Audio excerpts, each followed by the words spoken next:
শুনছি যে গেজেট নাকি প্রস্তুত, যে কোনো সময় প্রজ্ঞাপন হতে পারে। আসলেই কি তাই? যে কোনো সময় প্রজ্ঞাপন হতে পারে?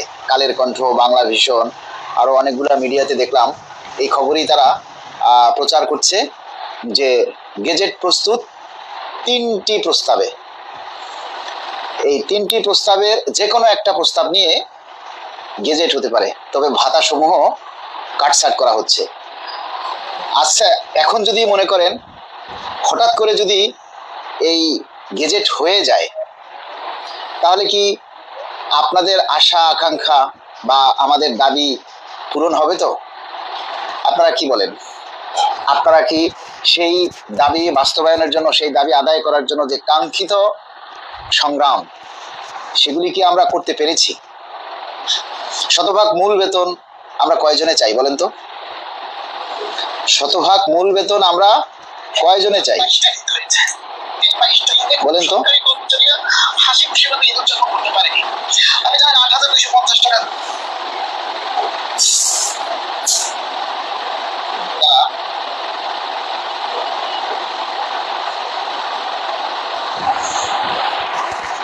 যারা লাইভে যুক্ত হয়েছেন সবাই একটু আপনাদের অন্য ফ্রেন্ড যারা আছে তাদেরকে একটু যুক্ত করে নিন।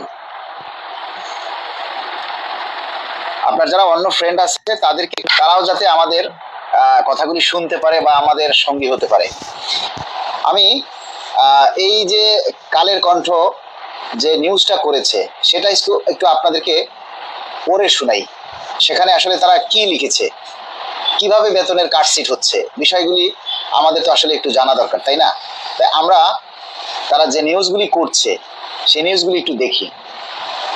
এখন প্রশ্ন হচ্ছে, দেখি যে ওই নিউজগুলোতে অনেকেই কমেন্টস করে, লাইক করতেছে, শেয়ার করতেছে, কিন্তু নিজের দাবি যেটা, যেই দাবিতে কমেন্টস করলে, যে দাবিটা শেয়ার করলে কাজে আসবে, সেখানে করে না।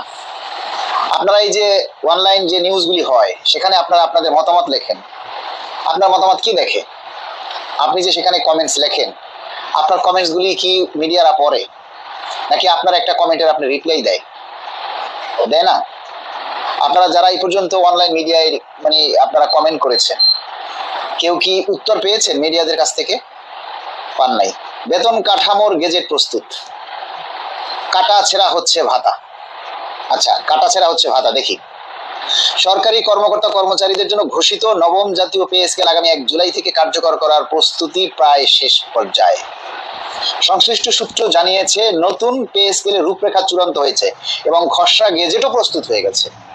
কালের কণ্ঠে নিউজ, যে কোনো সময় আনুষ্ঠানিক গেজেট প্রকাশ করা হতে পারে। অথচ আগের পে স্কেলের 3টা যে পে স্কেল আমরা পেয়েছি সেই গেজেটগুলি হয়েছে, প্রত্যেকটা গেজেট হয়েছে 6 মাস পরে।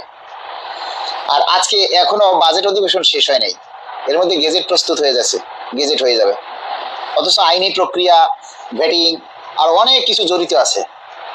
আচ্ছা, জানা গেছে সরকারি চাকরিজীবীদের বেতন বৃদ্ধির হার এখনো আনুষ্ঠানিকভাবে চূড়ান্ত না হলেও সরকার পে স্কেলের গেজেট প্রকাশের আগে 3টি বিকল্প নিয়ে কাজ করছে বলে জানা গেছে। এর মধ্যে যে কোনো একটি প্রস্তাবকে চূড়ান্ত করে 30 জুনের আগেই জারি করা হবে নবম জাতীয় পে স্কেলের বিষয়ক সরকারি গেজেট। 30 জুনের আগেই প্রচার করা হবে। 30 জুনের মধ্যে যদি গেজেট না হয় তাহলে কালের কণ্ঠ একবারে ভাঙ্গে দেব।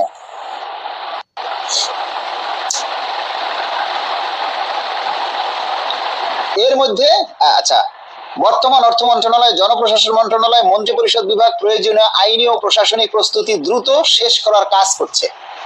আচ্ছা, অর্থ মন্ত্রণালয় সূত্রে জানিয়েছে পে স্কেলের আর্থিক প্রভাব, প্রশাসনিক প্রস্তুতি এবং বাস্তবায়ন কৌশল, সার্বিক খুঁটিনাটির দিক বিশদ বিবেচনা করার জন্য সরকার গঠিত সচিব কমিটির সভায় যে 3টি প্রস্তাব করা হয়েছে, এর মধ্যে প্রথম প্রস্তাব গ্রেডের জন্য, সব গ্রেডের জন্য মূল বেতন 50% বৃদ্ধি করা। এটা হলো প্রথম প্রস্তাব। প্রথম প্রস্তাব হচ্ছে সকল গ্রেডের জন্য মূল বেতন 50% দিবে। দ্বিতীয় প্রস্তাব হচ্ছে 1 থেকে 9 গ্রেডের জন্য 40% আর 10 থেকে 20 গ্রেডের জন্য 60%। এটা হলো দ্বিতীয় প্রস্তাব। আর তৃতীয় প্রস্তাব হচ্ছে সকল কর্মচারীদের জন্য শতভাগ মূল বেতন একবারেই দেবে। 3টা প্রস্তাব। এই 3টা প্রস্তাব নিয়ে যে কোনো একটা প্রস্তাব দিবে, যে কোনো একটার উপরে গেজেট প্রকাশ করবে। আচ্ছা, এবার আপনারা বলুন যে আমার হাসি পাচ্ছে যে 3টা প্রস্তাব রেডি করেছে, এটা করতেই পারে, 3টা প্রস্তাব হতেই পারে, এটা আসলে অবাক হওয়ার বিষয় না।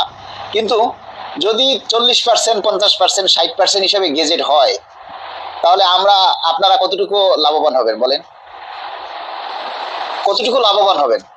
এই যে আজকে জানেন, মানে বলতে খুব কষ্ট লাগে, খারাপ লাগে, যে আমার মনে হয় যে এই পে স্কেল নিয়ে কাজ করা ছেড়ে দেই, কি দরকার, তার চাইতে ঘরে বসে থাকি। হ্যাঁ, গেজেট হলে তো আমি এমনিই পাবো, আপনারা যদি পান তাহলে আমি পাবো না? সবাই পাবে। এই যে 22 লক্ষ কর্মচারী, বেশিরভাগ কর্মচারী, বেশিরভাগ কি কি ওষুধ নেই? এই যে 22 লক্ষ কর্মচারী, এর মধ্যে প্রায় 21,90,000 কর্মচারীরা এই চুপচাপ। এটার তারা কোনো কমেন্টও করে না, কোনো দাবিও করে না, প্রতিবাদও করে না, কিছুই করে না।